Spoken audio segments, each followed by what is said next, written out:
good, family? And today we're bringing you another episode for Bottles for Black History, where we will be reviewing the River Basin.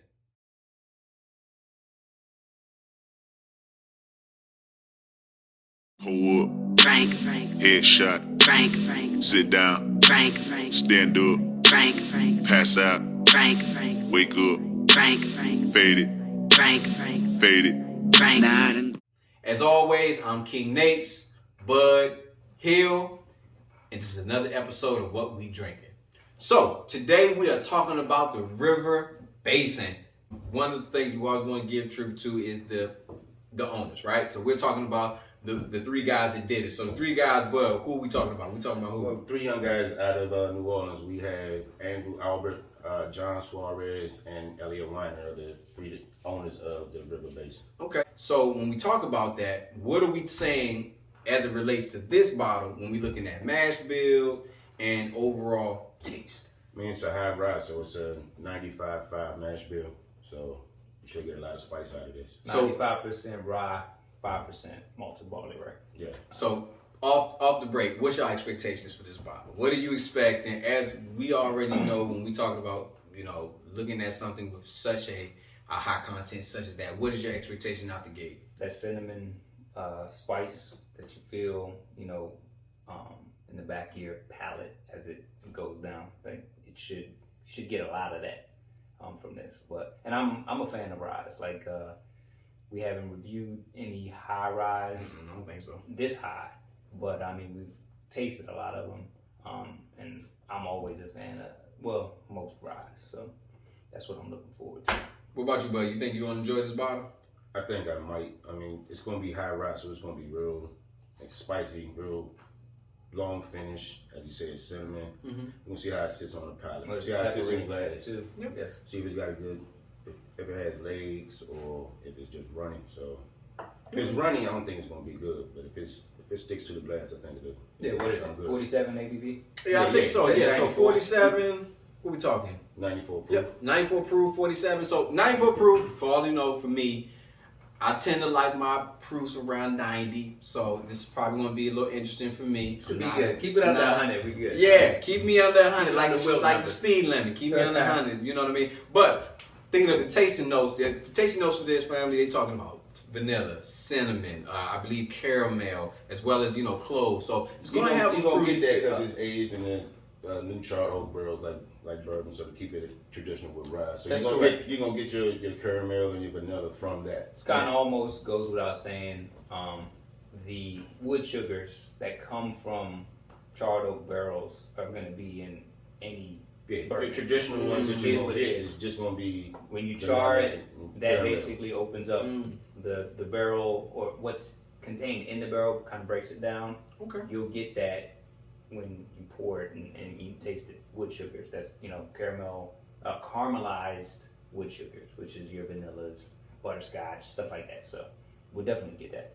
Okay, cool. Now I was reading this as you all were talking, and it was interesting listening to how it says, and I'll let you know, family, too, definitely something to read on. It says Tennessee to Pennsylvania ship with their whiskeys in oak barrels down to the Mississippi River to New Orleans. But during that journey, this is why I want to highlight this, the clear unaged whiskey took on the flavors and colors of the wood. So kind of exactly what you were talking about, because of that finish and over time with that travel, when we talk about back in those days, it took a while to kind of make that journey. Oh, yeah. So it took on a lot of those profiles, which is actually kind of leads into when you're talking about, yeah, absolutely. It kind of leads into that whole mindset of, as the air quality changed during that travel, it affected how, you know what I mean? Okay. I know they talk about that, but osmosis is what it is, right?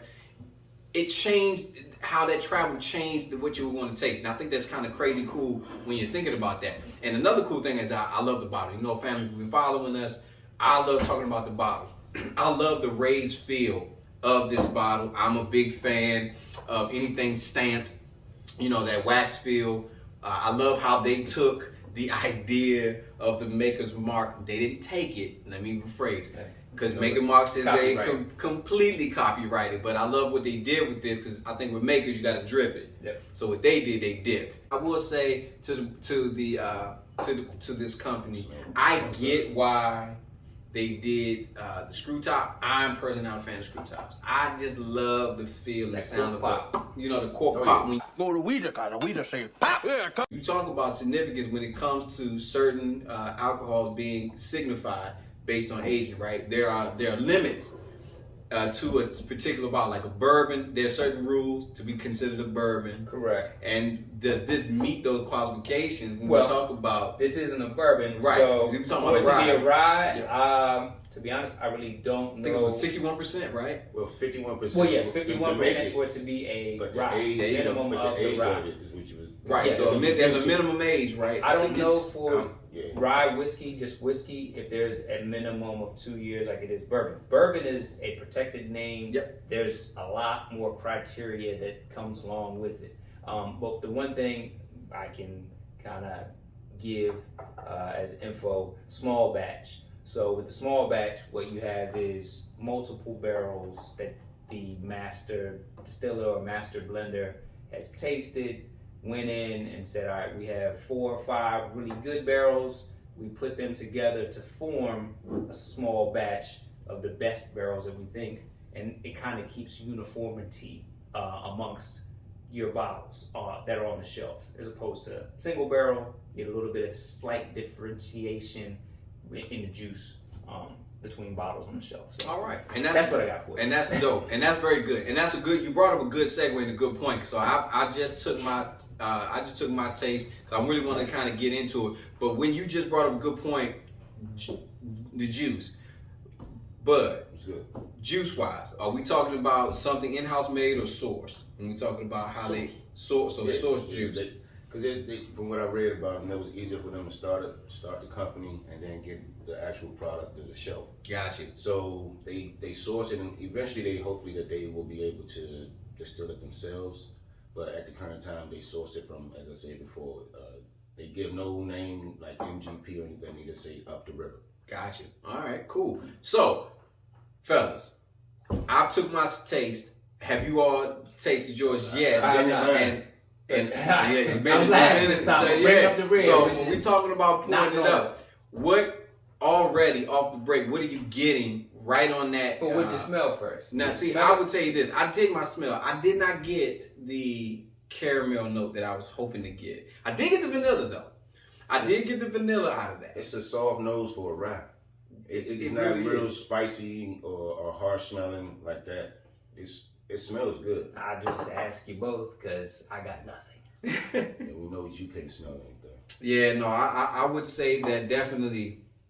I definitely get the caramel. I'm not getting that vanilla, and that could be just due to the fact that, you know, like I said, they have clove in this, and I may be getting more of that than I would that vanilla that I was expecting. So I was expecting more of a sweeter note, but immediately I exactly what you brought up. I taste that spice. I get the pepperiness immediately. Does it when it last? hit?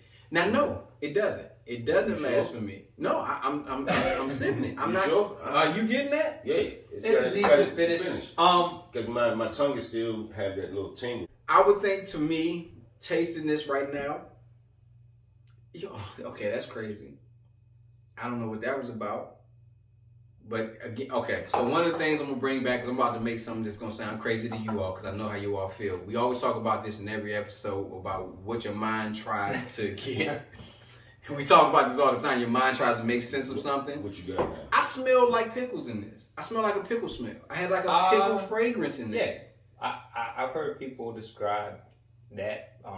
Definitely. I didn't get it. You didn't get? I got like a pickle, I got none of that, note but I'm just saying in that. I've had a bourbon where it did smell like pickles. Yeah. Yeah, that was not a good one. So that was crazy. I don't know. I Taste got that shit, folks. Yeah, but I got that. It was close. So I ain't never tasted shit before. So. hey, so like always, family, we love to talk about bottles, but we also like to talk about what's the beat that we get when we sipping on these bottles. So I'm gonna pass this over to my man Hill and just say off the break, what is it what's coming to mind? What's that music that's in your head when you're sipping on this that's bringing it to the forefront? We've got a little bit of that caramel, you know, I'm pulled out damn near pickled herring in my mind, but what's that music that's coming to the forefront of your palate when you're sipping on this? So it's hard, but I think initially I had something totally different.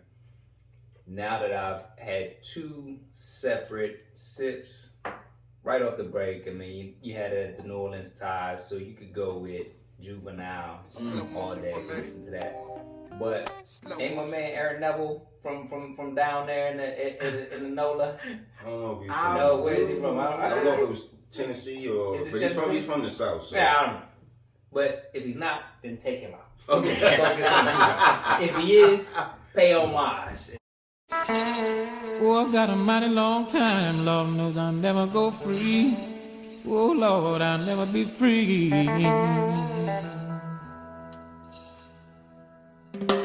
And go up bound now.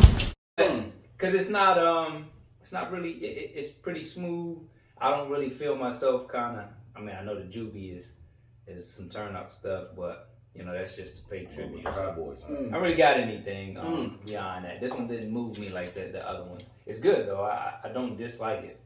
I'm gonna be honest. I got the. It's gonna sound crazy. I got like I think it's the spice is immediately making me just jump to a salt and pepper song. I'm trying to tell you, salt and pepper's here. You know what I'm saying? It really is. You know, I'm getting that Pepper on your palate. that You want to listen to spice. salt and pepper. It really is giving that spice to really kind of bring that. So I just cannot. I even tried to think of something else. But then every time I kept sipping, all I kept doing was I just kept hearing the salt and pepper in my mind. It's crazy. So and that's me. But what's on your spirit? Differently. It does. It You does. know, I'm the old head. I'm the old soul. So I'm gonna go with who's from there too, Bradford Marsalis. Enlighten the family. You get a more Enlighten chill the family to that. To who? vibe What's some of the joints? Jazz playing. I mean, he was on the Tonight Show with Jay Leno forever. So you just look him up. There you go. See, I'm a Benny Golson fan. You know what I'm saying? Saxophone player, also from that around in that area. So that's actually a great choice. So, family, as always, we love to bring the idea and understanding of when we talk about a bottle. Are we gonna bring it to the cookout, or are we gonna leave it on the shelf? So, fellas, are you bringing this to the cookout, knowing what we tasted, the peppery notes with this price point? The Google. Yeah. So I think we do a quick research on this. I think we do a quick research on this one. I'm thinking we're leaning anywhere between the 40 to 50 range on this one. But with that being said, though, let's look at this from a high-end perspective. Well, what do we know, right? Right. Not to cut you off. Yeah, but absolutely. if it's 50, we know that the backstory on this is some of the proceeds go to the wetland preservation. Very good point. So, Very with that good being point. the case, I could, up the price that I might pay for it by, a few dollars. Because you're doing a good deed, Good right? cause. You're supporting a good deed, and that's true. This is going to a good. 54.99. And like I said, 54. I told you, you haven't preserved the earth, bro. I told you, 54. Lord, that's a lot of money. I told you. Now, Bucks, good Lord! How about I give you 32 cents and you give me a rum lifesaver and a glass of water? I told you. Now, 54. It got the Tiffany's color. I think we argued about Not this. Tiffany. I'm Tiffany. going to argue with the. It looked like the Tiffany box to me. wrong. I'm You're saying, wrong. it looked like the Tiffany box to me. Dead that's wrong. Carolina blue. That's That's Carolina UNC Again, right there. As I I don't said understand before, why that blue is I ain't on never it. bought no Tiffany, so that could just be my skewed colors on my TV. I might need an For upgrade. 54, we got, say I'd be willing to pay 40 for it. An extra $10 go to wetland preservations. I don't know if that's the breakdown, but I'd be willing to pay a little bit more. So It is good. Every bottle goes. I would say bring the River Basin, the R&B to the cookout. And now, I don't know if all the people that are at the cookout are going to be like, hey, pour out some more of that R&B. They might just be like, pour it out on the ground. This is definitely not. It's different. The smooth But rhythm and blues I was high-rise expecting. It's tough to get folks. I get a sweetness out of the ride too. You're getting the sweetness I out get of a the song. sweetness. Now that's it right there. Vanilla caramel, Yeah. right? Is already there. Vanilla caramel. So let me ask you another question. Would you put water in this? to kind of see if it could bring out I more mean, of the tasting notes? I could try it, but I like it straight like this. I think over ice, this could experiment. definitely Let's see what we be. got. I think over ice, this bottle is a definite. Would be more palatable to more people over Right. ice. I think that's something that I could see as being Bring the bring the ABV down a ABV little down, be a good fan. We talking about 94 proof. See, but that's Straight, also I do not know if this makes my cut for cookout quality Good. spirit for what I'm drinking straight, right? And I know how most people, but know how most of our community, we put ice in it. Most of our community is putting ice in anything. I've seen ice, and then almost every spirit that I've seen served is on the rock. You know what I'm saying? Let's be real. It's on the rocks. the water softens it a little bit. So But on it the doesn't- rocks but it- then. Yeah. That's an on the rocks feel to me. So would you do this? Would you this bring this to your family? Would you bring it to the cookout? For my palate, my choice, yeah, I'm bringing that. Bring it to the cookout? Yeah. Bring it to the cookout. I would probably not bring this to the cookout, but we are a majority decision family, so this is a definite win to bring to the cookout. Winner. River Basin, I would definitely say for me, as I think us as being more of the, I would say refined, more experienced palates in spirits, I do enjoy this. I actually like the peppery feel at the end. I do. It doesn't last like I thought it would, but I do like that peppery taste. I'm a rock fan. I'm a fan of that, and definitely 100%. So I would purchase this for myself. I don't think I would purchase this for consumption for others. That would be my take. I don't think everybody would enjoy it the same. Exactly. So if you are what I consider to say a fan of kind of that peppery, more a little bit of that lasting note, this is a buy for me. Yeah. This is a buy for me. But for a general, bring it to the fam, my community drinkers, people who don't really dabble, this is a no for me. But like I said, family group decision, River Basin is a buy. So as always, I would say go out, grab this up if you can, $54, plus you give it to a charitable cause of saving our beautiful wetlands. So we're doing things for our community like Tom's. So I think go ahead, get it. And if you've been with us this long, family, please like, share, and subscribe. As always, I'm King Napes, Bud Hill, and this has been another episode of What We Drinkin. And as always, family, please drink responsibly. But more importantly, just drink. Love. Hold up. Frank, Headshot. Frank, Sit down. Frank, Stand up. Frank.